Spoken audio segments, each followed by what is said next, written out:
Oh, is one of them in the bathroom? Shit.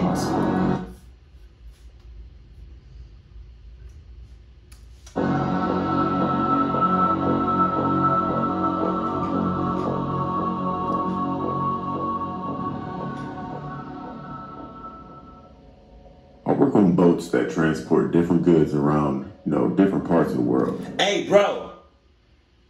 I farted. Sorry. Oh, I farted again. I'm sorry. Oh my god. Sorry, I farted. Woo! If you're new, first I want to sincerely apologize that I farted on camera. I'm gonna just keep farting on camera if I have to fart. That's just, no matter where I am, I'm going to fart. That's just the way it is. You know? If you're a new subscriber and you wasn't expecting me to fart on camera, well, yeah. There's probably a lot of things that you don't expect me to do on camera. Oh my God. That shit stinks. On camera, so, yeah. Talking about, we went to Miami one day, right? Me and baby girl, we went to Miami, and we was on a boat, or like we was on a boat, and it was like a tour guide, right? So we was going like across the coast. They were just telling us about all these other stuff about Miami and whatnot. Dude, I'm 30. I have never in my life seen a cargo ship. Hopefully I remember to put a picture of it. I don't know if they're cargo ship, but because you're talking about transportation, I don't know what they transport. Either probably transport or cargo. I don't know, but cargo ships are literally the biggest boats or ships I personally have ever seen in my life. Our cargo ship, oh my God. If you've never experienced the size and magnitude of a cargo ship in person, oh my, them bitches make, I don't even know what to compare it to. I don't know what to compare it to. Like, them Jones are big as shit. Ridiculous. Like, why are they so big? What are they transporting? So we like to travel across the ocean. So I've been everywhere. I'm not going to say exactly where we were, but it had been a few days since we took off from shore. The next boat behind us took off 4 hours after we did. This was the time of the year where we run into a lot of ice islands or glaciers. So we were used to this. This time, it was a little different. I remember us doing our usual, and all of a sudden we hit something. We always graze ice, but we continue to move. This time we hit it, and it stopped almost immediately. It was in the middle of the night, so we looked overboard and we couldn't see anything. So we shined our big spotlight on what was in the way, and it was a big ice chunk. We also noticed a huge hole in the side of the ship. God dang. And water was rushing in. Didn't notice that the ship was sinking. We knew another ship was coming this way, so we felt okay with what was happening because we knew that ship can help us. We got in contact with that ship and they said they were actually 5 hours away and not 4. The ship was sinking at a rapid pace, so we all exited the ship and got onto a huge ice island. There were about 20 of us on this big chunk of ice just watching the ship sink. An hour went by and one of the other workers asked, "What's that?" Everyone spotted what he was talking about. We all saw 2 glowing eyes on a head that was slightly sticking out of the water. What? It was just floating there. We could tell that it was eyeballs because of the moonlight. It had to be at least 300 feet away from us.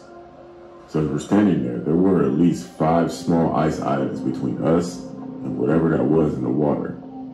But it wasn't moving. We all watched it as it was watching us watch the boat.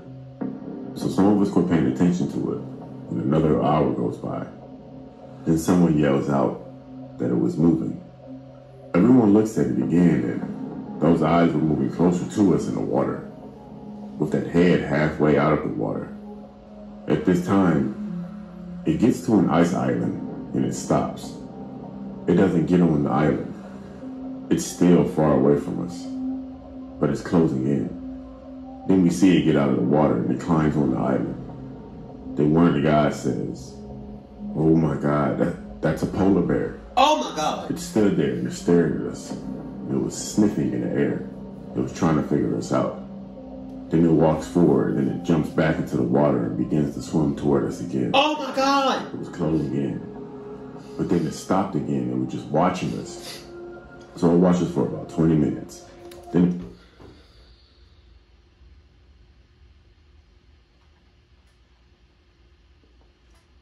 Y'all having a whole ass staring contest with a goddamn polar bear in the freezing ice. The freezing water. And y'all in the water with the polar bear. The polar bear is in the water with you guys. It's just the polar bear, water, and y'all. I feel like the polar bear is at a very, very high advantage. What the hell is that in the background? Is that another polar bear? I don't know. I feel like the polar bear is at a very, very high advantage of successfully getting in all y'all asses.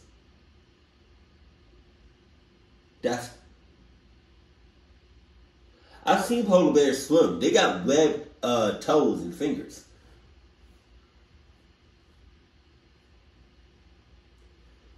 They're designed to be in the water. Jesus. Began to swim again. And at this time, the sun was coming up, and we could clearly see that its head was sticking out of the water. And when it came upon another island, it climbed up on it and began to watch us even more. At this time, it was about 100 feet away from us. It had to be about 2 more islands before it got to us. Everyone was afraid, and at this time, it was moving slowly. And that helped ease our anxiety, honestly. What? How? We knew that the other boat would be there in about 2 hours at this point. Then the bear jumps back into the water. And how does that ease your mind? How? How, Sway? How, Gator, does that ease the mind? You're right in front of a polar bear. And you talking about there's a boat that's coming 2 hours, that's 2 hours away. Oh my, y'all dead. I hope y'all clocked his asses up. I hope the polar bear clocked y'all asses up. Because they are a bunch of goddamn savages. Swims toward us. But at this time, it was going at a faster pace. It climbs on the island next to ours. And everyone on our island runs to the opposite side of our island. But there was nowhere else to go after that. We couldn't jump in the water because we'd freeze to death. Then it stares for a few seconds and then it jumps back into the water. And it swims. And then it climbs onto our ice island. Oh! But it was going slowly. As soon as it gets to our piece of ice, it just stands there and it stares at us. Everyone was freaking out. Then it starts walking toward us. And out of nowhere, it became very aggressive and running toward us. That's not out of nowhere. That's not out of nowhere. Nope, it's not. Unless the only reason I can think they is attacking you is because when the ship hit the ice or the big chunk of ice, maybe they're children or somebody that they know and love or whatever, or kinfolk of the polar bear was on that ice or in the ice that the ship hit. So maybe that's why he's mad. I don't know. And making noises, grunting. We were all moving and trying to stay away from it. Then I heard something as I was running that I would never forget. There was this guy named William. He began to scream in a way that I could still hear it in my head today. I looked back and the polar bear had him. It was clawing at him, on top of him. Hey, Hey, hey, hey. How you doing, Toby? How you doing, player?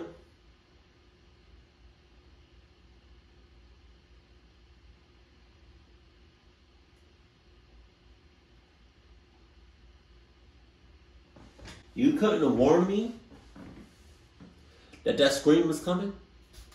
Then he stops making noises and quits moving. But the polar bear continued to do what it was doing. We knew he was dead. Then it took his body in the water, then onto the next ice island, and it feasted. It did it slowly, very slow. The worst part of it is that the polar bear never took his eyes off of us. Oh! So it was pretty much telling us that we were next and there was nothing that we could do about it. Another hour went by and it stopped. There was red everywhere. The polar bear was not white anymore.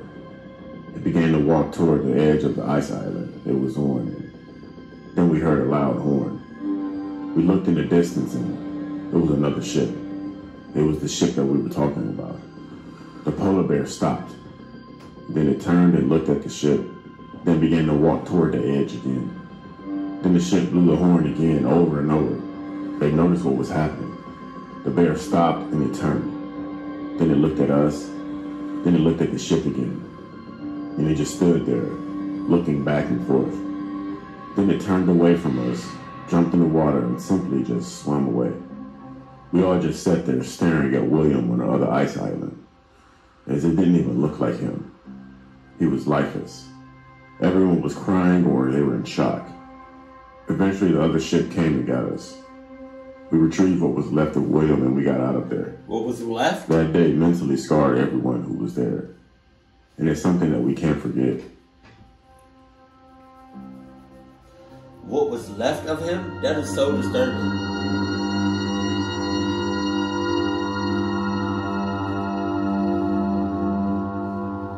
One of my fondest memories as a kid happened during my 12th birthday party. It wasn't really a good party as I didn't have many friends, so it was just me, my dad, and a few friends from the neighborhood. What actually made that day a great memory was the birthday present I got from my dad. A black 9mm pistol. Wow. Looking back on it now, I can recall the shocked looks on faces of other parents as I knew they were all asking the question, what kind of father gives his 12-year-old son a gun for his birthday present? I'm saying. But I didn't care about any of that as I love that thing with all my heart. What? Ever since that day, I became obsessed with guns. Oh my God. I never really made new friends throughout high school because all I wanted to do was shoot or talk about weapons. Hey Mo, hey Mo, hey, for real, I hope you come out to be a good, wholesome dude, you know? But because this is a horror story, I feel like it's about to take a turn for the worse. Most people who met me always tried to talk me out of my gun collecting hobby as they called it a misguided passion. All their effort to convince me was like pouring water on a rock as I knew nothing was going to take away my affinity for guns.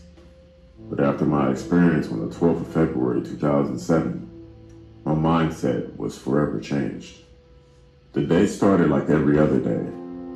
I attended my morning college classes, and when I was done, I went to the shooting range to test out my new guns. After that, I went home and I realized that I was running low on supplies. So around 6 p.m., I made my way to the closest mall, which was the Trolley Square Mall in Salt Lake City, Utah. I arrived around 6:41 p.m., and after parking my car in the mall's parking garage, I started to make my way inside when I heard the sound of a shotgun. Shocked, I slowly turned around to see that a man who was wearing a trench coat and a white t-shirt had attacked and shot an elderly man and his son. Damn. I had never seen someone shoot a human being before, so the sight made me freeze on the spot. I then watched in horror as the young boy managed to get away, but the elderly man who couldn't move, as he now on the floor, was shot in the back and head. I instantly knew that the man was dead as I could tell that his assailant was using a 12-gauge pump shotgun, and I knew no one could survive a shot from that range. His assailant then started to make his way inside, and even though I was completely frightened, I knew I had to do something. I ran inside the mall screaming, and I told everyone to call 911. Someone had been killed. People in the mall looked at me with perplexed faces as I'm sure they all thought I was throwing a prank or being delusional. Since that didn't work, I started to frantically look for my phone so I could call 911. But that's when another 2 dim sounding shots were heard. Most people started to notice something was wrong now, although some still weren't convinced that it still wasn't a prank.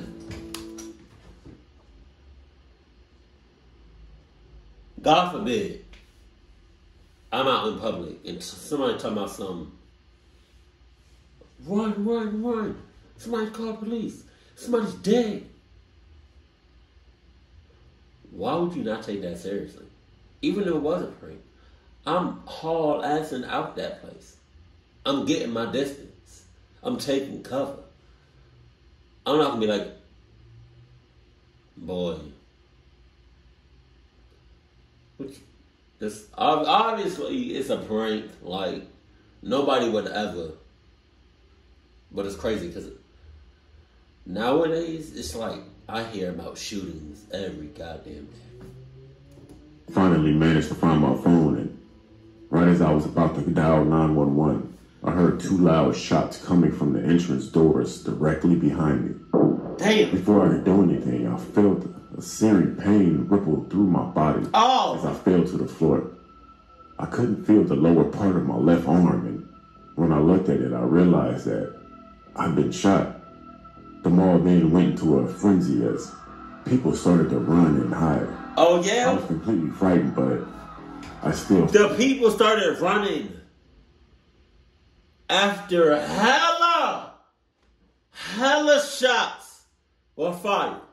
And people got hurt, injured, killed. Now y'all want to run? It's God. Oh, God. People just piss me the hell off. The strength to run. I hid behind a pillar before slowly looking around to see if it was the same man who had fired the earlier shots in the mall's garage parking lot, and it was. I watched him walk into the mall as he scanned the area. He's scanning. The man then shot at a security guard, but he missed the shot as the man managed to get away. After that, he turned in the opposite direction and made his way down the hallway. As I hid there, I could hear repeated gunfire coming from the direction that guy had gone. I couldn't find my guy is still shooting. Are you fucking serious?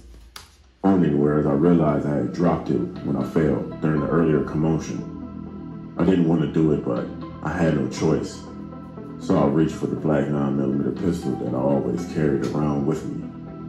It took me a while to get the courage, but I knew I had to do something. So ignoring the pain from my bleeding arm, I followed the sound of the gunshots. I don't think I will ever forget the morbid scenes I saw as I followed this guy. He had left a gruesome trail of dead bodies. I honestly had to stop myself from screaming at every sight. Who is this guy? The first thing I saw was the corpse of a woman. She was just laying there lifeless. Who is the guy? As I kept following his trail, I heard another gunshot followed by the shatter of glass. So I rushed to the scene. This had to have made headline news. Because who is this guy? Have you heard of him before?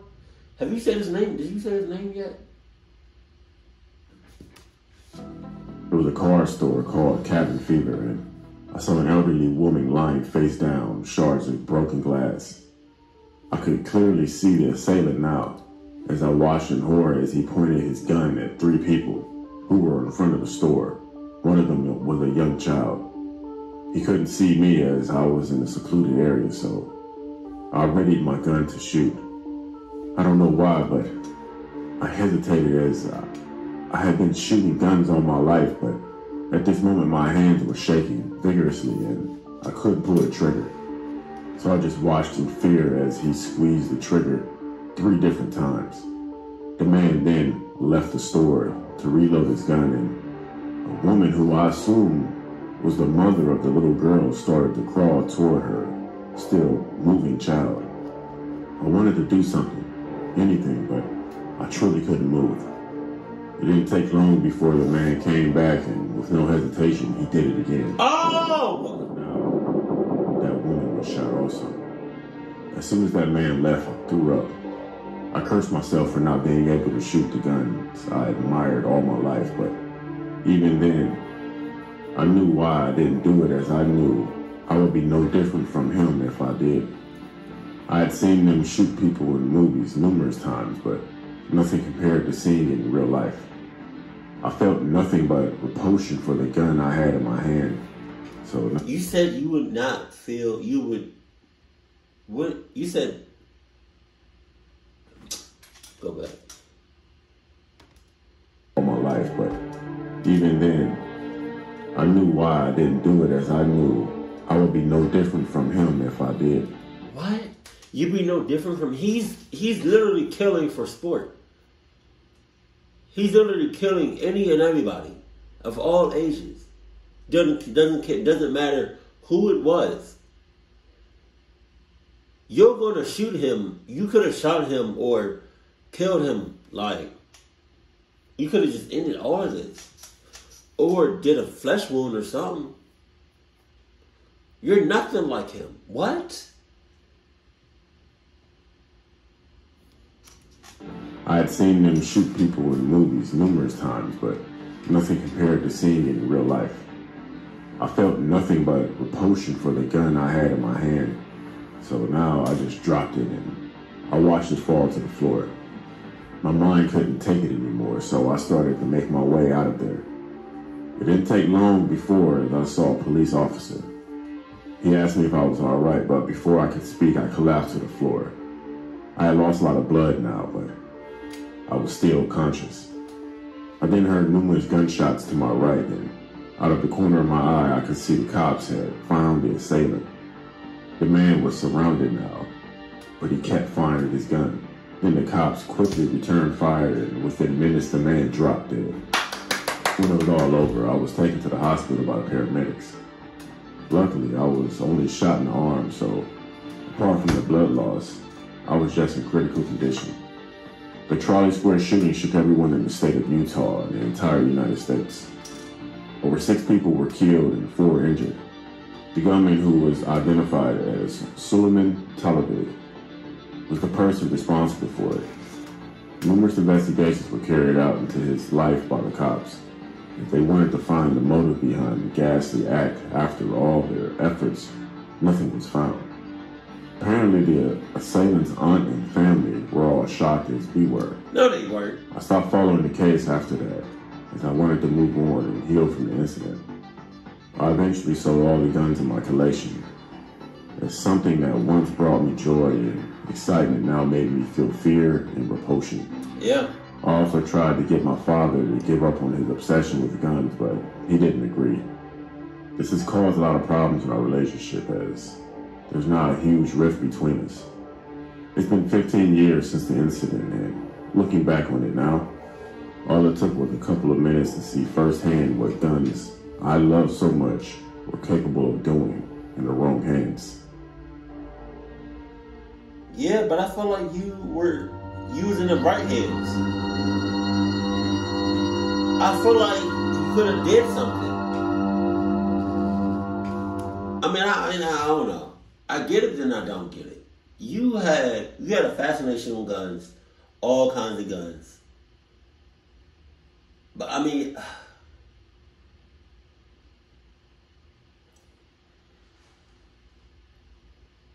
I'm just indifferent about guns.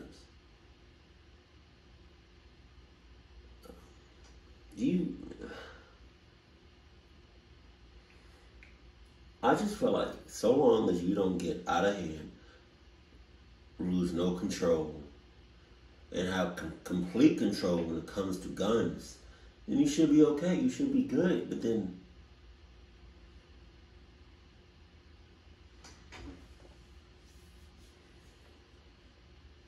I've never seen somebody get shot before in real life. So I don't know. I can't speak on that. So it's probably different than seeing somebody being shot or shot dead in real life with your own eyes. I don't know. This happened to my mom and I when I was a kid. It was around the late 80s. I must have been around 7 or 8 years old at the time. I live in the Bronx, New York, and I was born and raised there. My mom told me this story when I was older, though. Back in the 1980s in New York, there was a serial killer on the loose roaming around looking for his victims. He carried a hammer, so they called him Hammerman. Oh my God. He would attack his victims with a hammer, killing them or severely hurting them. The cops were looking for him, so all of New York were warned about him. This is what my mom told me. We had just left my grandma's house, and it was late, around 7 or 8 at night, probably later. My mom and I would always take this shortcut through the small park. But at night we were walking and it was dark and scary. We were walking fast trying to make it home. Now this may sound cliche, but my mother heard some light laughing and some sounds as if there was someone near us. When my mom turned around, she saw a man hiding behind a tree, but she could actually see him even though it was dark. She told me to walk faster, and she looked back again and saw the man was behind us, walking at a high speed, trying to catch up to us. But he was laughing for some reason. She said he was holding something in his hand, and it looked like a hammer. Run! But right away, she knew it was Hammerman, and she started to run and shout and scream while holding my hand and dragging me. I was a big 7 or 8 year old, so my mother couldn't carry me.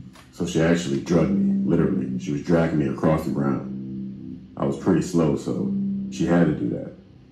She saw a couple, and it was a man and a woman. And they were walking ahead of us. She yelled and caught their attention. She was shouting that it was the Hammerman, and he's behind us. The couple turned, and they looked behind us, but he had already ran away. My mom told me that if it wasn't for that couple that was walking there that night, that there's no telling what could have happened to us. We could have been his next victim.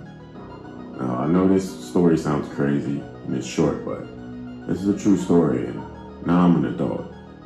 And I've never forgotten about that night. I can't remember if they ever caught him or not, but I know I'm lucky and thankful to be here to tell this story.